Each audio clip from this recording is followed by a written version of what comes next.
Auguste Comte, the pioneer of positivism, once stated, "Humanity advances through religions as the teachings of Jesus surpass those of Moses, peace be upon them." In his exploration of Islamic teachings in search of truth through the lens of pure historical reality and the social aspect of Islam, Comte affirmed his judgment and stance on Islam as a universal religion that aligns with positivist philosophy in its objectives and foundations. He remarked, "The Islamic genius rarely contradicts the ultimate global positivist event, as it seeks to uncover truth through its well-studied scientific approaches and simplified beliefs." Thus, this intellectual giant ultimately acknowledged Islam's profound contribution to the happiness of individuals and society alike, without negating or creating discord between science and religion or among different religions. Here, we reference the statements of prominent Western intellectuals who have highlighted the bright face of Islam, countering its distorted image among the general public, intellectuals, and Western public opinion. These distortions often stemmed from historical experiences between Europe and Islam, which drove some writers and thinkers to adopt unscientific biases in their works against Islam. These biases are evident in events such as Islam's encounters with the Romans, from the battles of Tabuk and Yarmouk to the Arab conquests of Sicily, Andalusia, and southern France. They also include the violent clashes during the Crusades, where a united Europe confronted Islam under the guise of religious wars. The significance of these wars lies in their impact on Europe's perception of Islam for several centuries, even extending to our current era. These wars occurred during Europe's infancy, a time when its cultural identity was still forming. The fall of Constantinople and the subsequent opening of Europe's doors to Islamic influence further exacerbated this perception. As a result of these historical experiences, the Christian West viewed Islam as a competitor, failing to recognize that Christianity is fundamentally an Eastern religion and that Islam regards it as a divine faith, though not the final revelation. While some Orientalists' works were fair and constructive, contributing to correcting the Western public's perception of Islam and enriching specialized academic circles, much of Orientalist scholarship played a role in distorting Islam's image. This field emerged within a specific historical context, serving political, military, and cultural powers, and influenced by their agendas. Before evolving into a methodological discipline, Orientalist studies perpetuated certain misconceptions and inaccurate impressions about Muslims, which became deeply rooted in popular consciousness and affected public education. By the late 19th century, Orientalism had solidified as an independent field, but the works of Orientalists often failed to enhance the West's understanding of Islam. Their research was frequently presented in overly technical language, inaccessible to non-specialists.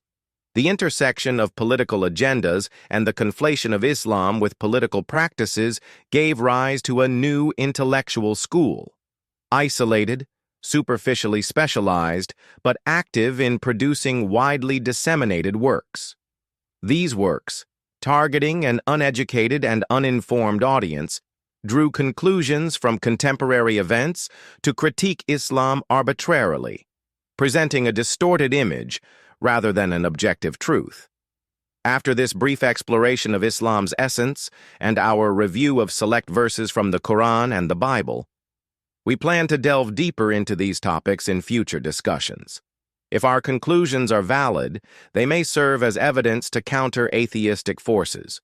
We aim to prioritize evidence in a comprehensive vision, highlighting the methodological foundations of faith by breaking away from traditional molds and addressing the conscience of contemporary individuals.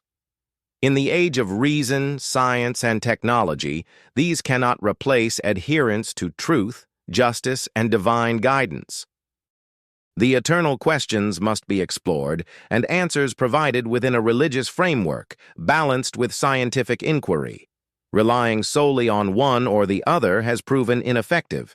Today, there is an urgent need to integrate science and religion in a manner that breaks down barriers and bridges gaps. This requires precise, meaningful, and impactful work that dismantles false claims, affirms religion's distinctiveness, and reveals its profound characteristics within a deep-rooted, integrated vision, allowing truth to emerge amidst the fog of doubt. We live in a bleak world where hope fades, unable to present a compelling religious reality to minds steeped in extremism. This makes it imperative for contemporary religious thinkers and scholars to dedicate efforts to studying religion in light of modern sciences. Such efforts can provide reliable conclusions amidst the confusion of conflicting sciences, enabling humanity to distinguish between right and wrong, genuine and superficial, original and foreign. The stagnation surrounding long-standing unresolved scientific theories demands thorough examination within the framework of the three major religions, free from bias toward any theory or creed.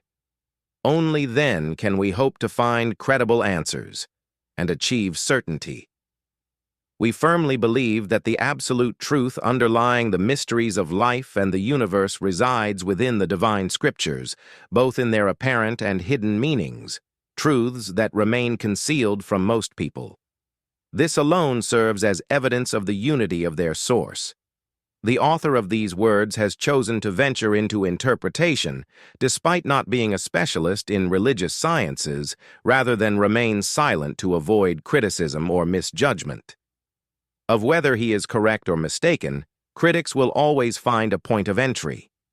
Ultimately, no researcher can close every door to criticism. Therefore, one must listen to the voice of conscience, for a sincere idea, expressed authentically, reflects a truth that others can grasp. An individual is never truly independent, but represents humanity as a whole. One's happiness in thought and action hinges on recognizing this ultimate truth. While acting and thinking, one does so not only for oneself, but on behalf of all humanity. Viewing oneself as an isolated entity severs the branch from its tree. Countless individuals have insights, but refrain from expressing them, underestimating their worth. These very thoughts often resurface in the words of great minds, leaving the original thinker feeling ashamed and diminished instead of proud. Through direct intellectual intuition, humans grasp truths that transcend the sensory and rational limits of nature, unveiling the ultimate reality. The sacred texts urge the pursuit of knowledge and broad understanding,